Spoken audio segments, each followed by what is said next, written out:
अस्सलाम वालेकुम वरहमतुल्लाहि वबरकातुहू। मैं doctor Dilawar Hussain Madani homeopathic clinic दीदवाली जिसका सियालकोट से। आज का हमारा जो टॉपिक है वह इनकंटीनेंस ऑफ यूरिन या इंयूरेसिस, बेइरादा तौर पर या गैर इरादी तौर पर पेशाब का निकल जाना या सिलसिला बौल भी इसे कहते हैं। इस मर्ज़ में पेशेंट्स को गैर इरादी तौर पर जो है उसका पेशाब खारिज हो जाता है और ये मर्ज़ ज़्यादातर बूढ़े अशख़ास में होता है। कई दफ़ा ये नौजवानों को और बच्चों को भी हो जाता है। इसमें मरीज़ को जो है उसका यूरिन जो है वो गैर इरादी तौर पर डिस्चार्ज हो जाता है। कई दफ़ा कतरा-कतरा करके भी पेशाब जो है थोड़ा-थोड़ा करके ख़ारिज होता रहता है और मरीज़ जो है वो बहुत ज़्यादा परेशान हो जाता है। ये मर्ज़ ज़्यादा ख़तरनाक तो नहीं होता, लेकिन ये मरीज़ को बहुत ज़्यादा परेशान कर देता है। इसके काज़ज़ की तरफ आएँ तो इसकी जो वजह पेशाब में एल्ब्यूमिन आने की वजह से हो जाता है। उसके अलावा ज़ियादतीस की वजह से भी ये मर्ज़ हो जाता है। उसके अलावा पथरी गुर्दे या मसाने में पथरी होने की वजह से भी ये मसला हो जाता है। इसके अलावा बच्चे के पेट में चिमोनिया वगैरह की वजह से ख़राश होनी शुरू हो जाती है, इससे ये मसला हो जाता है। उसके अलावा हाज़मे की ख़राबी की वजह से और सर्दी की वजह से भी ये मर्ज़ हो जाता है।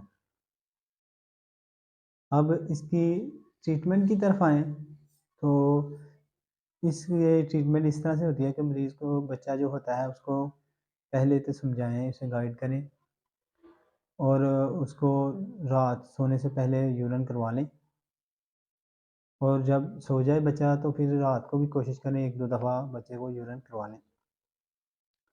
उसके बाद मेडिसिन की तरफ आएँ तो एकोनाइट मेडिसिन जो है सबसे पहले अच्छी मेडिसिन है जो इस्तेमाल हो सकती है, तो इस वक़्त दी जाती है या इन शख़्स को दी जाती है जो कि सर्दी की वजह से जब ये मसला पैदा हो तो फिर आप इन पेशेंट्स को दे सकते हैं। ये ज़्यादातर हिस्टोरिकल मिज़ाज के जो मरीज़ होते हैं उनमें ये ज़्यादा असर करती हैं। सर्दी खांसी में सुबह दोपहर शाम आप दे सकते हैं। 1/4 कप लेना है पानी का, यानी एक कप का चौथा हिस्सा पानी ले लें, उसमें 5 कतरे डाल के एकोनाइट के सुबह दोपहर शाम दे सकते हैं। अगर बच्चा है तो 1-2 चम्मच पानी लें, उसमें 2 कतरे डाल के सुबह दोपहर शाम दे सकते हैं। दूसरी मेडिसिन है बेलाडोना। बेलाडोना ये ख़नाज़िरी मिज़ाज के जो पेशेंट्स होते हैं उनके लिए है। तो इनका चेहरा ज़्यादातर रेड होता है, ब्लड का फ्लो जो है चेहरे की तरफ होता है। हीटनेस, रेडनेस और पेन की अलामात होती हैं, ऐसे पेशेंट को आप 30 में दें, सुबह दोपहर शाम इंशाल्लाह मरीज़ ठीक हो जाता है। उसके बाद पेट्रोलियम मेडिसिन आ जाती हैं। पेट्रोलियम मेडिसिन के जो पेशेंट होते हैं, उनके जो यूरिन होता है, वो डार्क ब्राउन कलर का होता है, बहुत ज़्यादा बदबूदार होता है। तो ऐसे पेशेंट को ये मेडिसिन दें, इंशाल्लाह ठीक हो जाएगा। उसके बाद सल्फ़र मेडिसिन आ जाती हैं। सल्फ़र मेडिसिन जो है, ये ख़ासकर उन मरीज़ों को इस्तेमाल होती है, जिनको फोड़े फिंसियाँ निकलने की जो है आदत सी होती है या बार-बार निकलती हैं। तो उनको आप 30 में दे सकते हैं ये, तो इंशाल्लाह मरीज़ ठीक हो जाएगा। उसके बाद आ जाती है साइना और स्पाइजिलिया।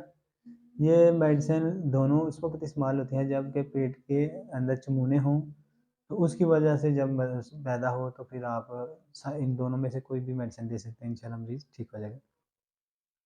उसके बाद मेडिसिन आ जाती है जसीमियम। जसीमियम इस वक़्त दी जाती है जबकि मसाने के जो अज़लात होते हैं वो शल हो जाएँ या उनमें फ़ाल्जी की कोई कंडीशन आ जाए, तो उसमें आप 30 में सुबह दोपहर शाम दें, इंशाल्लाह मरीज़ ठीक हो जाएगा। उसके बाद म्यूलिन मेडिसिन आ जाती है।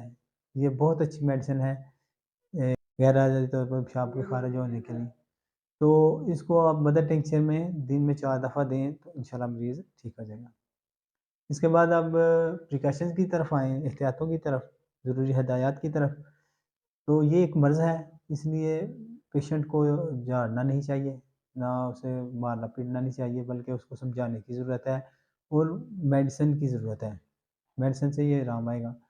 उसके बाद पेशेंट जो बच्चा होता है उसको सुबह के वक़्त पेशाब रोकने की मशक कराएँ। उसके अलावा सोने से पहले उसको पेशाब करवाएँ और रात जब मरीज़ सो जाता है बच्चा तो उसको 1-2 दफ़ा उठा के पेशाब भी करवाएँ। उसके अलावा पेशेंट को पहर से लेकर सोने तक इसके दरमियान में नमकीन चीज़ें, तुर्श चीज़ें, ज़्यादा तेज़ तेज़ी चीज़ें या गर्म चीज़ें नहीं देनी। इससे मरीज़ को बड़ा फ़ायदा होगा। उसके अलावा ठंडा पानी या लाभदार चीज़ें दे सकते हैं, लेकिन थोड़ी मकदार में। तो इससे भी काफ़ी फ़र्क पड़ेगा। आज का हमारा टॉपिक खत्म होता है। अगर अच्छा लगा इसे लाइक, शेयर और कमेंट्स करें और चैनल को सब्सक्राइब लाज़मी करें ताकि हर नई आने वाली वीडियो आप तक पहुँच सके। अल्लाह हाफ़िज़।